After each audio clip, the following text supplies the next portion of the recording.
Today's episode is brought to you by Forvis Mazars. Sound Cartel.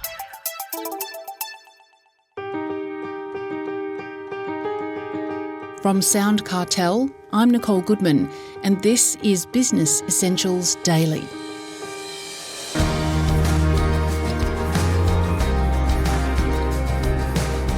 The Victorian Government is setting a new tax precedent that's likely to be replicated nationwide. It's drastically expanded the vacant residential land tax in the hope of addressing the state's critical housing shortage. And it's already having an impact, changing behaviours and driving down prices. Michael Jones, partner at Forvis Mazars, is on the front line of these changes and can explain the nuances and potential traps of the new system. And he can also offer some helpful compliance tips. He starts by explaining to Jeff Waters why all Australian residential property owners should be paying attention. A couple of reasons someone in states other than Victoria might care about it. The first one is if they've got Victorian property, they need to care about it. But secondly, the Victorian government has been a leader in thinking about new ways to raise taxes. And this is another example, and every other state's always keenly watches to see how they go. And if it works, they'll be adopting it very quickly. So it's like very many other things we should or are likely to see it spread across the country. Now, I've heard of this before. Is it actually a new tax? It's not a new tax, but it's a phenomenal change to an existing tax. So the taxation of vacant property has been around in Melbourne for inner suburbs and middle suburbs for a while.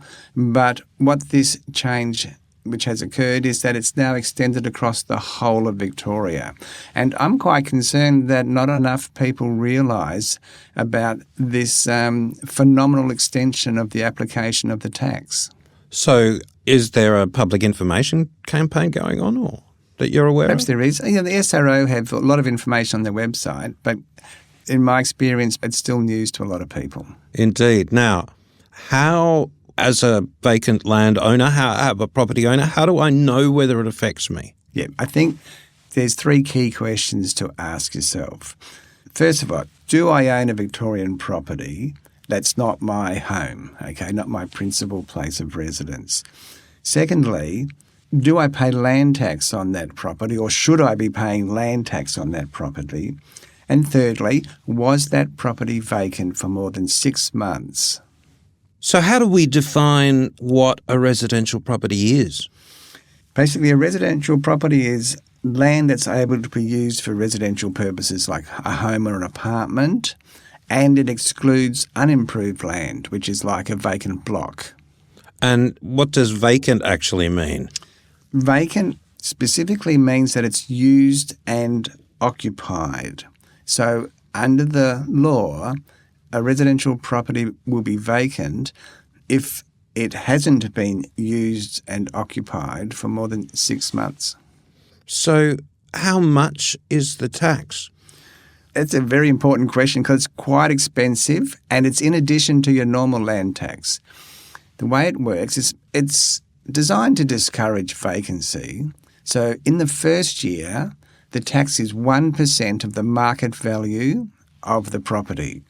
But if it's still vacant in the second year, then it's 2% of the market value of the property. Wow. And then if it's still vacant in the third year, it's 3% of the market value of the property, and it remains 3% as the property remains vacant. Thank goodness it stopped somewhere. Yeah. But let's say you have because this is what we see, families or something might have a property that's down by the sea somewhere, and it may be an inheritance, and it's sort of there, not used properly, but has emotional value for the family. Yeah, and it's used occasionally, right? So if you can see the sea from that property, I'm pretty sure it's worth $1 million or more, no matter what it is, right? If you can see the sea.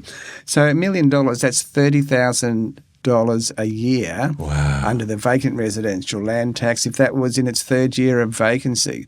So this tax is going to change behaviour. The other important thing I want to emphasise is the tax is assessed at the 31 December, but it's also about occupancy is measured for the 2024 year. So it's happening now.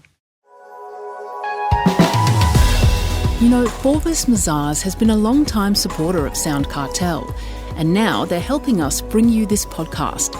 Find out how audit, tax and advisory firm Forvis Mazars can support your business. That's ForvisMazars.com/au. When you say it's changing behaviour, what do you mean by that? People that were sitting on property are selling it along the beach places. Never been more properties on the market than in the last 6 months. Driving down prices? Yes. So how, Michael, is this assessed? So whoever owns the property on the 31 December 2024 is liable for the vacant residential land tax. And if that property is vacant, like hasn't been occupied for 6 months, then the owner has to notify their State Revenue Office by the 15th of January 2025. So no one's going to be doing that in January. You need to be notifying the State Revenue Office now if you know you're not going to satisfy the occupancy test. Failure to notify could trigger penalties. So the point is that the occupancy of the property during calendar 2024 will determine whether you're liable for this tax. So you really need to be thinking about it now, not next year. Wow, okay. So are there any exemptions? Yeah, of course, that's important. The key exemption is if it's your home. Okay, we covered that. Secondly, probably the most important exemption is for a holiday home. If it's a holiday home and it's been occupied for 4 weeks or more, then there is an exemption. But there's specific rules about all the exemptions, and they're not necessarily straightforward.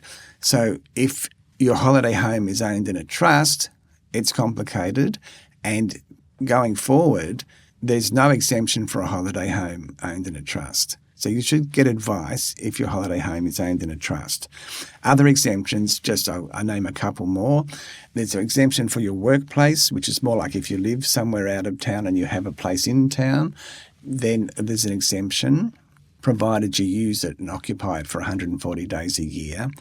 And then there's other exemptions if it's property changes hands, if it's like a new purchase or a new sale in that year, or whether you're developing a property. But all of them have specific rules, and it's not a straightforward exemption. So how do you get an exemption? Excellent question. Because it's not like, oh, it's exempt, I don't have to do anything. In fact, it's the opposite. The process is if your property is vacant under that 6-month rule, then you have to register with the State Revenue Office by January 15, 2025 and notify them it's vacant.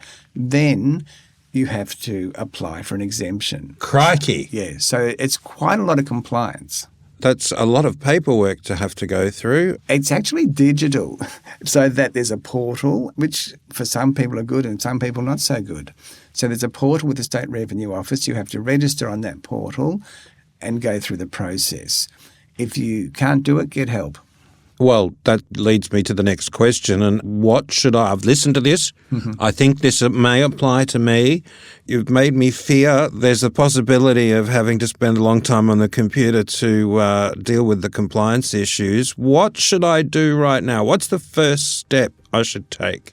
Yeah, so either you take action yourself and you get on the State Revenue Office and you register, or you get help from your advisor. If you're not getting any satisfaction, contact me. We'll sort it out. But the key questions, as we've said before, like, do I got a property? It's not my home. It's in Victoria. You need to start worrying now.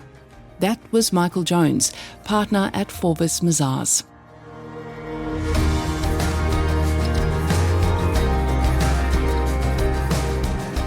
This episode of Business Essentials Daily is produced by the team at Sound Cartel. Thanks for listening. I'm Nicole Goodman. We'll bring you more Be Daily tomorrow. Follow at BE Daily Podcast across social media and head to bedaily.com.au for more from the Business Essentials Daily podcast. Sound Cartel. This episode was brought to you by Forvis Mazars. To find out more, visit forvismazars.com/au. That's FORVISMAZARS.com/au.